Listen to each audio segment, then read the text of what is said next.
আলু আর রুটি দিয়ে এত সুন্দর যে একটা নাস্তা বানানো যায় আমি কিন্তু আগে জানতাম না।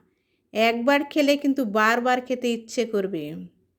প্রথমে একটা বড় গোল করে রুটি বেলে নিলাম। এরপর রুটির উপর সুন্দর করে বিছিয়ে দিচ্ছি ঝাল ঝাল চটচটে একদম আলু ভর্তা। আলুর ফ্লেভারটা যেন প্রতি কামড়ে পাওয়া যায়, সেজন্য আমি চারপাশটা ভালো করে কভার করে নিয়েছি।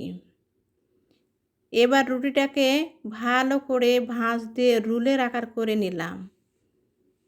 তারপর একটা ছুরি দিয়ে সমোসার মতো করে ছোট ছোট পিস করে কেটে নিচ্ছি।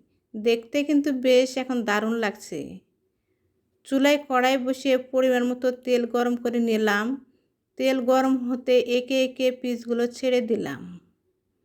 চুলার আঁচ মাঝারি রেখে উল্টে পাল্টে এপিট ওপিট লাল লাল করে মুসমুস করে ভেজে নিচ্ছি।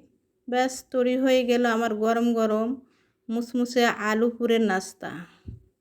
আপনারা কিন্তু বাসায় ট্রাই করবেন।